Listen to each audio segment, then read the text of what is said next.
જય હિન્દ જય દ્વારકાધીશ મિત્રો. આજ હું તમને કહી કે આપણે ઘડિયાળનો સેલ હોય એ ખરાબ થઈ ગયો હોય તો મલ્ટીમીટરથી એ ઘડિયાળના સેલને કેવી રીતે ચેક કરી શકાય. તો ચાલો હું બતાવું. તો જોવો મિત્રો, મેં 3 સેલ લીધા છે. આમાં એક નવો સેલ છે, 2 થોડાક ખરાબ છે મિત્રો.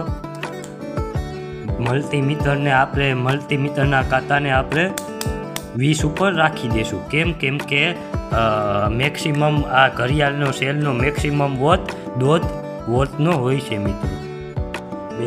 સૌથી પહેલાં આપણે આ સેલને ચેક કરીએ. પ્લસ વાળો અહીંયા રાખશું ને માઇનસ વાળો આ બાજુ રાખશું.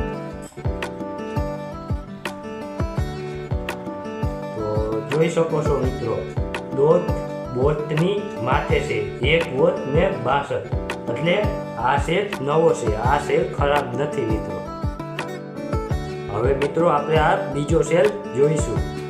એક સેલ તો બરાબર ચેક થઈ ગયો, હવે આ બીજો સેલ જોઈશું. તો જો મિત્રો, 41 વોટ.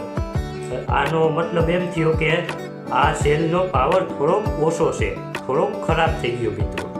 હાવ ખરાબ નથી થયો, પણ થોડોક ઓછો છે, પાવર થોડોક ઓછો છે. તો મિત્રો આપણે 2 સેલને જોઈ લીધું છે કેવી રીતે ચેક કરાય. હવે આ ત્રીજો સેલ ચેક કરીએ. ત્રીજો સેલ જોઈ શકો છો મિત્રો, 1.11 એટલા વોલ્ટ બતાવે છે. એટલે આ સેલનો પાવર બહુ ઓછો છે. હાવ ખરાબ નથી, પણ પાવર બહુ ઓછો છે મિત્રો. તો મિત્રો મેં તમને મલ્ટીમીટરથી ઘડિયાળનું સેલ કેવી રીતે ચેક કરાય એ વિડીયોમાં બતાવ્યું છે. હવે આવજો. જય હિન્દ જય દ્વારકાધીશ.